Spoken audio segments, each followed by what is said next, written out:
Hi, thanks for having me, Anyscale. My name is Tobias.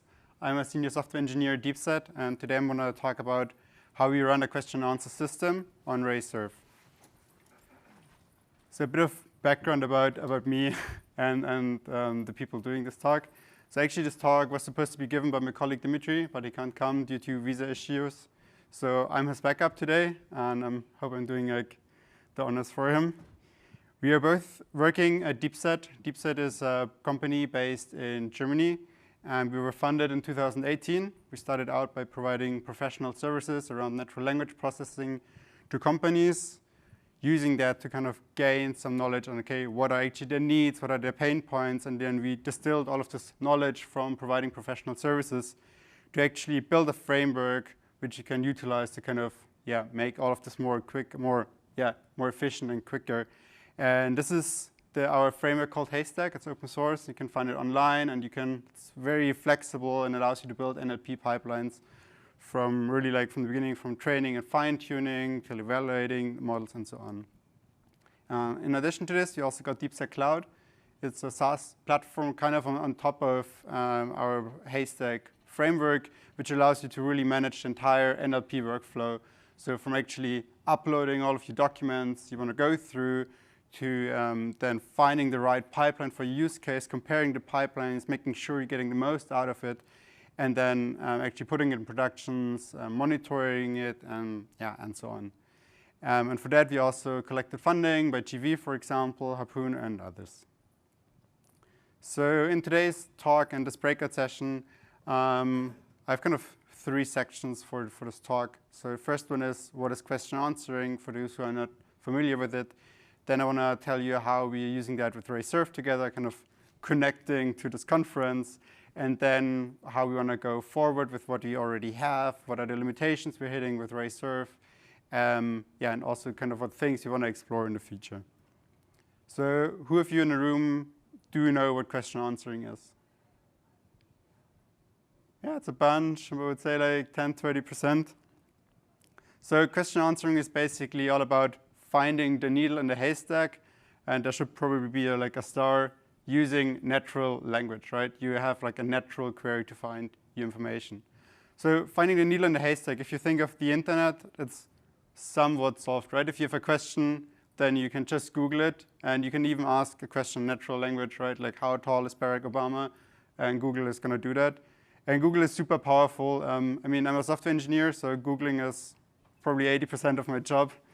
But it's not solved for your own documents and your private documents, right? So you might have PDFs, you might have Excel sheets, you might have Notion in your company, you might have Word files, and there's all of this data, but it's not in Google, right? And you probably also don't want to hand it over to Google, so you want to build your own search system, and you can do that, but then these usually are super bad, right? You have like keyword searched based, so all of your users they try to engineer the search query to optimize it to find like as many results as possible, and it's usually bad. And we kind of fixed it with question answering because you can actually ask queries in natural language. You don't have to engineer anything. You can use your natural language to find semantic data. So just like how that kind of looks in production, or like to make this a bit more tangible. So in this case, all of our data set is Game of Thrones trivia. So for example, like who played in this and that episode, some metadata, like how many viewers did this episode have, what is the plot of each episode. And what you can then do is just ask, in this case, who played Jon Snow in Game of Thrones? And with semantic search and question answering, you do not only have all the documents kind of lined up, kind of containing possibly the answer, no, it even highlights the answer for you, right? So you can see for the first result, it actually kind of highlights you Kit Harington, and you know, okay, this is actually the answer. There's also other answers, but they have a lower relevance score, right? You can see the model is very confident that Kit Harington is indeed playing Jon Snow in Game of Thrones. This demo is online, so you can just use the QR code to play around it with yourself. And the whole thing enabling semantic search and question answering is word embeddings. So word embeddings are produced by large machine learning models.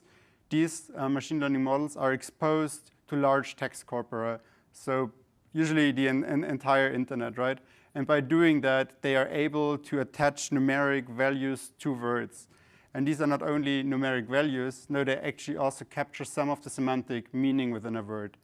So each model can then represent a word with a long vector of numbers. So in this example, you can see it's just 7 dimensions, but that's not really the typical use case, right? Usually you have like hundreds of dimensions, for example, 700. But the really cool thing is that we are able to capture semantics. So if you look, for example, on the right example with cat, kitten, and dog, you can see that cat and kitten, it's not the same word, but they are very, very similar, right? So if you map this very long vector actually in a two-dimensional space to make it more tangible for us, you can see that cat and kitten actually indeed kind of end up in a space very close to each other. Dog, for example, is still reasonably close, but further apart, right? Because it's also a part of pet, a type of, a kind of pet you can have at home, but it's not a cat or kitten. On the other side, houses, for example, is very far apart from things like cat, kitten, and dog. Maybe kind of similar because, you know, pets live usually in a house, but like you can see from the distance that there's no real like similarity between these. And these word embeddings are even so powerful, you can even do math with it. So if you look at the lower right example, you can see man and women kind of have a similar relationship even than king and queen. So you can see like kind of the relationship of these terms are kind of like even like embedded in there. So this is super powerful, and this is what enables actually natural language processing and what enables question answering systems. So how do you build a question answer systems? So usually you start with a big pile of data, right? As I said, Word files, PDF files, Excel sheets, maybe some stuff in Notion. Then you have someone or somewhat organized this, right? So you actually have kind of like taking all of this data and putting it in a library so you kind of know where to find what. And we are usually using our framework Haystack to do exactly that, right? So the admin would take our framework and collect all the data and organize it. And once it's organized, your users can actually ask the system questions, like, for example, who played actually Jon Snow? And the system would then answer it. This is very high level. So now we want to dive a little bit deeper into the single components of a QA system. So the most basic component in this is the database storing all of the documents, right? So somewhere they have to go, and somewhere you also have to store these word embeddings, which are generated by our machine learning model. They're the usual suspects for databases out there, text databases like Elasticsearch and OpenSearch, but there's also optimized and specialized databases out there, like, for example, Milverse or Pinecone. And they're optimized in dealing with these large vectors which are produced by our machine learning models, because we have to be able to compare these vectors within the database to actually find documents which are similar to what we are searching for. And you can see that there's really a use case for these specialized databases, because vector optimized ones are much, much faster than non-vector optimized ones. The other component is the indexing pipeline, which you would usually build with Haystack. So the indexing pipeline does several things. First of all, it has to pre-process the documents you feed into the system. So extract the text from it, right? So this could be from a PDF. You need to extract it. If you have a table, it has to extract the headers and then the columns and so on. Then you have the machine learning model going through the text, extracting these word embeddings for the single words, and then storing the word vectors, as well as the documents in our document store, which we had before. And actually, this indexing pipeline comes with a couple of problems which we have to deal with.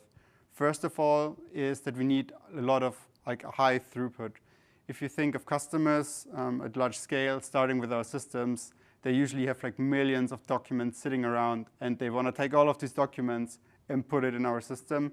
So the indexing pipeline is especially at the beginning, to scale like crazy fast and to crazy high peaks. Once all of these documents are in our document store with the embeddings, it's kind of all right, right? Because then you still just have this continuous stream, but until you get there, you have like we really have to scale very quickly. And then the other thing is, because we're using these machine learning models, we also have special resource infrastructure requirements, which means we need GPUs. And our stuff has to run on GPUs. So you both got the high throughput and the GPU requirement, which kind of makes it a bit gnarly to deploy and run this in production.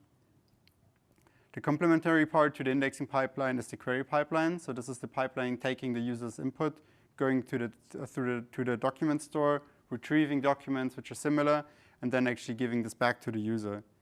So in this case, there are even 2 machine learning models in the game, I would say. So first, the machine learning model taking the user's query, so who is playing Jon Snow, translating these to word embeddings. So we can actually use these word embeddings and this vector to do a nearest neighbor search in our document store to find documents which are similar to the user's search query. Then retrieve documents which are similar to the query from this document store. But at this point, you would just have like similar documents, right? You would not know like where's the answer in this document. So there's a separate machine learning model actually going through the documents and then kind of highlighting, okay, actually Kit Harington in this document is actually the answer. So making this from a, yeah, gives me okay-ish document results actually about this gives me the answer right at the hand. And you can even have another machine learning model in there even generating the answer for you, like having actually a full sentence responding to the query. So you're probably wondering how does RayServe and Ray come into all of this. So if you look at the right side of this picture, running the document store in production is not a big deal usually. You can just go to the cloud provider of your choice, for example, AWS, and pick any open off-the-shelf component like OpenSearch, for example.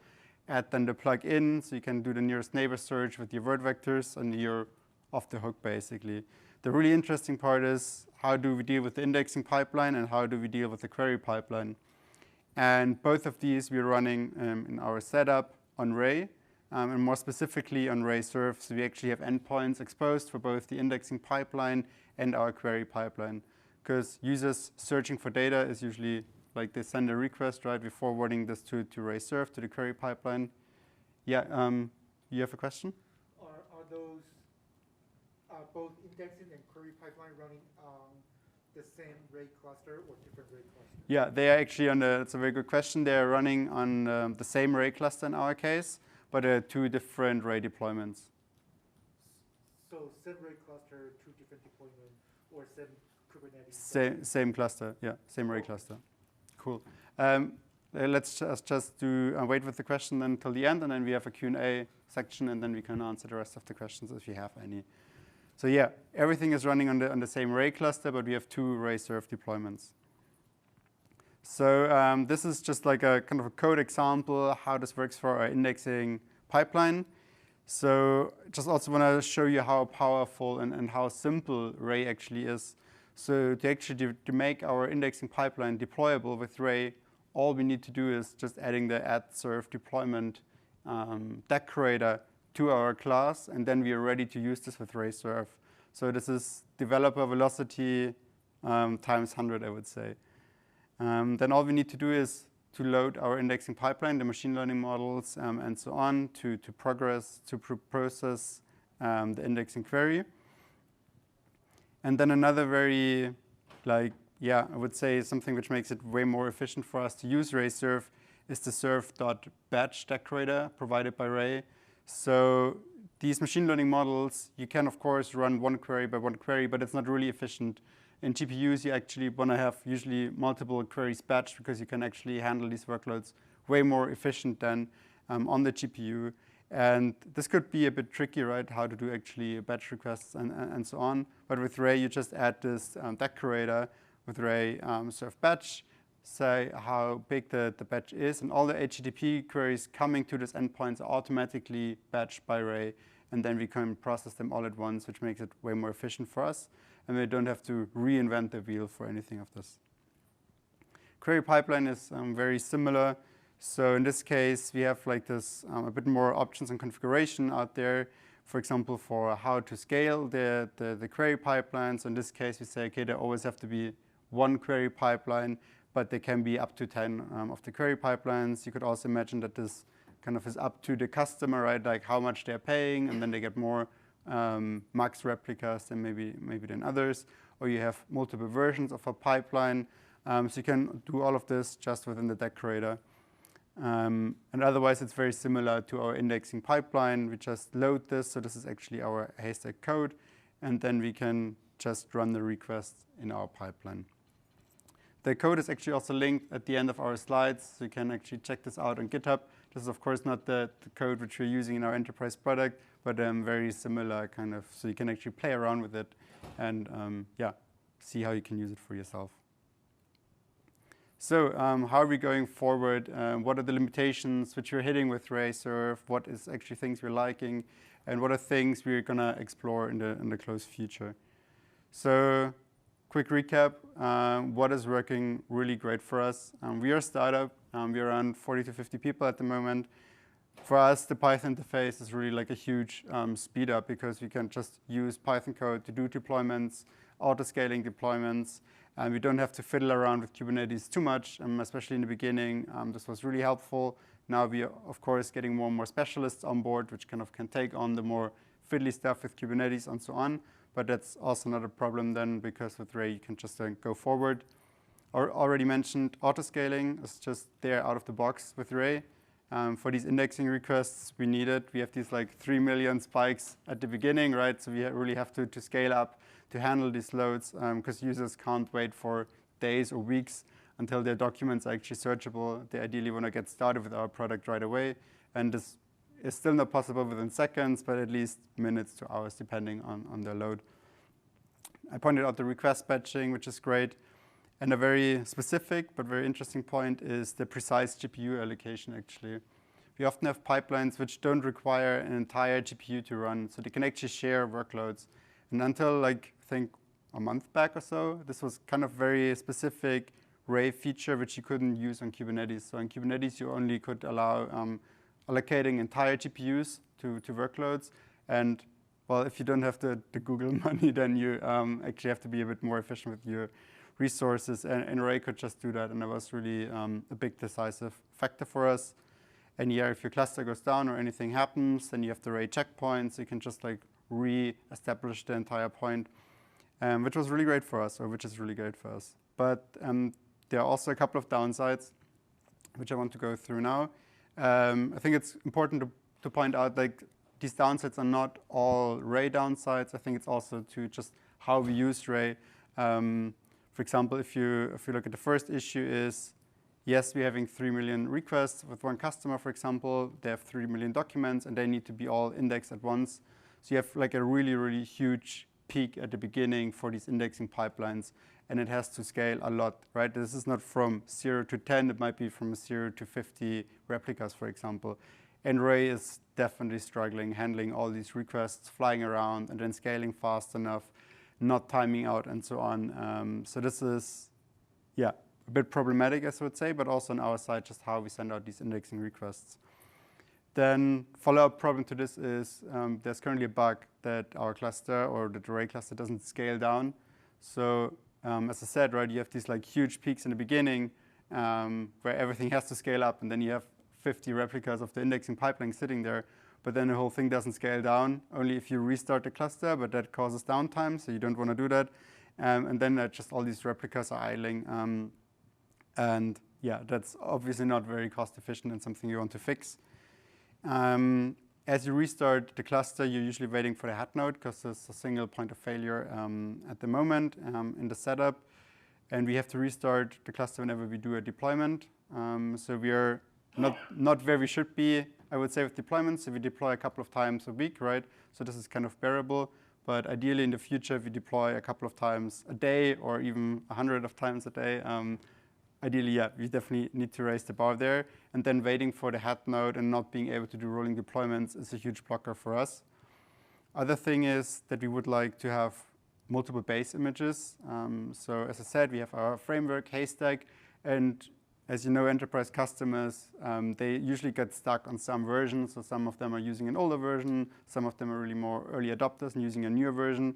So we don't have this same dependency version in our cluster, but actually multiple of them, ideally. So you could just say, OK, if you're using Haystack 1.5, use it. If you're using Haystack 2, then also use it. We just kind of schedule a different deployment for you. And we wouldn't bother too much. But at the moment, we really can't do this because it's pinned to one version. There's a couple of next steps we want to tackle for addressing these problems, which are just lined out. One of them is, for example, improve our indexing architecture, so how we're doing this. yes, Ray is struggling definitely with the amount of requests we're sending around, but we don't have to have Ray struggling, right? For example, we can use batching already before we're sending out the requests. For example, reducing the number of requests from 3 million to just 3,000. If we use just batched it before, it's a lot of less HTTP requests flying around, taking load of Ray serve. But there's also the alternative of using Ray core and so on. So luckily, the Ray framework really gives us a lot of opportunities to improve here, and that's something we're already trying out and benchmarking at this moment. Then also announced today at the keynote is Ray deployment graphs. I think this has huge potential, especially for us. So if you look at the code snippet which I showed you before, you had this like very monolithic pipeline, I would say. We just deployed it as one Ray serve deployment. But ideally, and that's what you can do with Ray deployment graphs, really take it apart and have like the single nodes deployed individually. And this is really cool because some of these nodes need more compute than others, right? If you think of the machine learning models, you might need 10 or 20 replicas of them. But then if you think of something like extracting text from a PDF file, probably then one node is enough even for 3 million files, right? And ideally, we are able to scale these individually and maybe even share them among customers, right? Like why actually have the same node 10 times or per customer in our cluster if it's actually fast enough to handle load for multiple customers at once, right? So this is something we want to explore to make everything more efficient, but also more powerful, and offer this to our customers. Yeah, as I said, if you want to check out the source code, which I showed, also play a bit around with it, just use this QR code so you can actually go to the GitHub repo. Otherwise, thanks a lot for your attention. I added a couple of links down here, which might be interesting for you. So first of all, for our open source framework, Haystack, then to our company's website, Deepset AI, but then also to my colleague, Dima, who unfortunately couldn't give this talk today, and then to my LinkedIn. Yeah, thank you very much. And if you have any questions, I think we still have 8 minutes left, actually, so pretty good timing. Just shoot, yeah. I have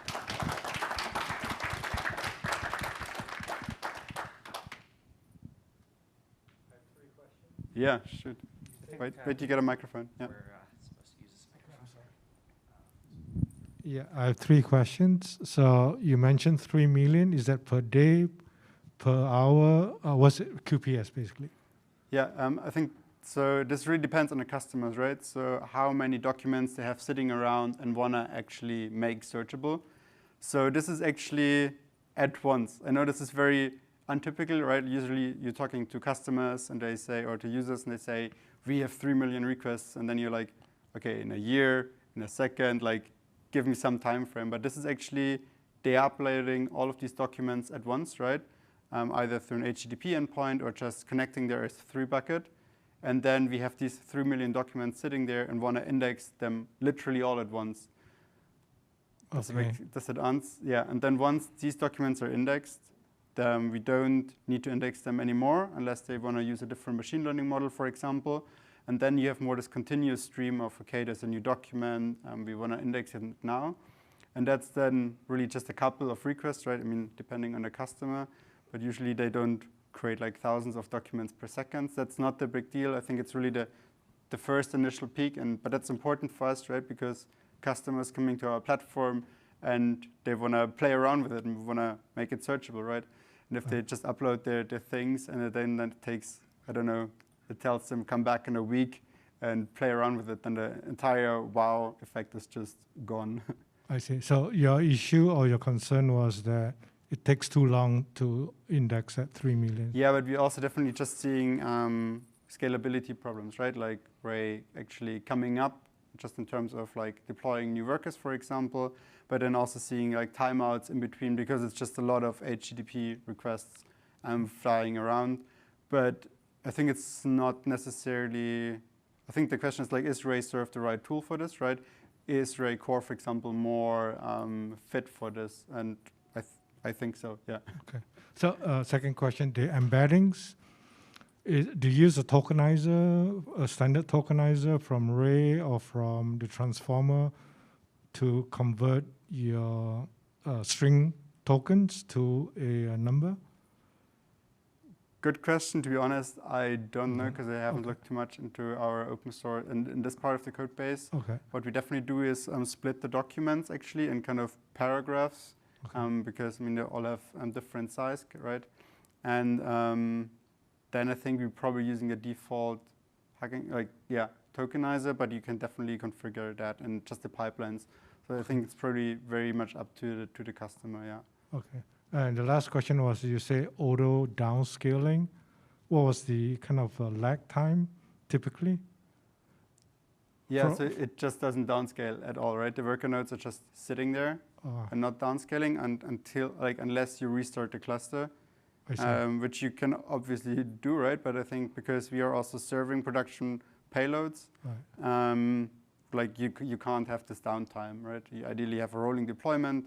And if there's maybe like a few seconds, that's kind of all right. But until like the whole cluster stabilizes again and so on, it's unusable.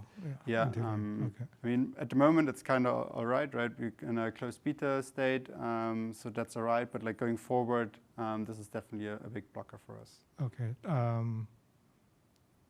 Yeah. Sorry, those are my 3 questions. But there are very interesting talks about high availability and kubeRay later. At the conference, you're definitely going to find me in one of these. Yeah. Thank you. Hi, my name is Sean. I have a question about what other serving framework have you evaluated, and why did the Racer win? Good question. To be honest, this was before my time at Deepset. I think we used Ray mostly for the auto-scaling and the Python interface, definitely, and the ease of use. You could also use plain Kubernetes, for example, right?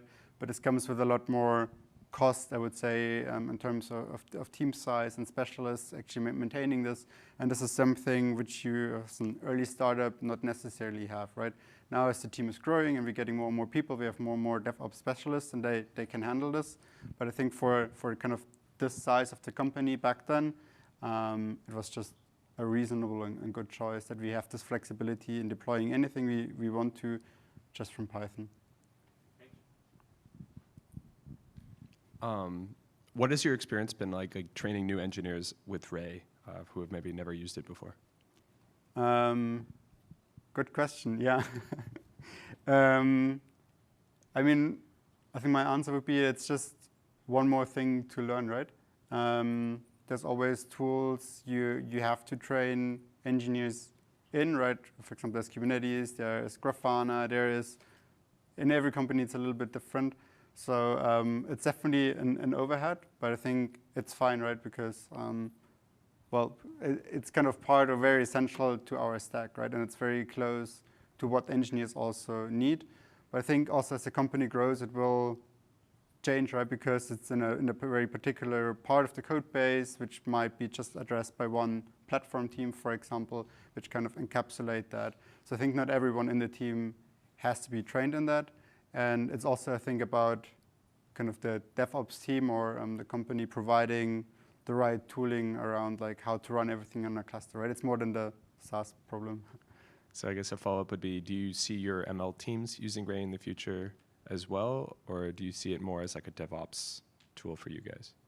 I definitely also see the ML team also using it, right? Because these models are large. They don't want to run this on their machines. There's tons of problems sometimes with MacBook M1s and stuff, right? So yes, you need to scale this, right? Because you don't want to either have them waiting for results for days, ideally. Yeah. Thanks.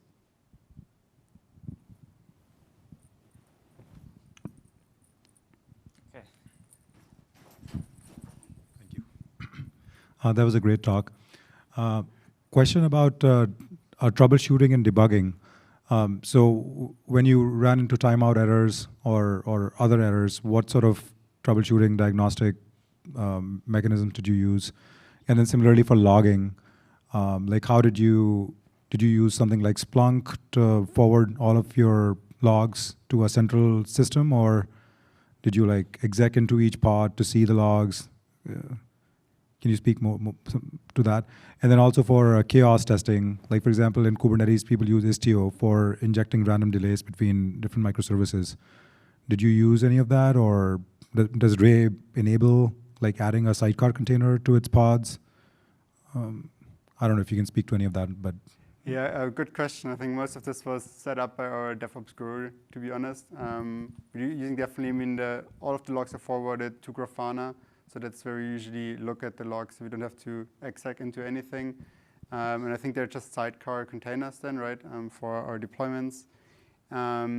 Then we're using struct log on Python to actually make the logs more easier searchable and more transparent. Yeah. Does that kind of answer your question? Okay, I think we're out of time. Yeah. Also, feel free to direct Kubernetes infrastructure questions with Ray directly to me. I'm kind of the subject matter expert for that. Cool. Thank you very much.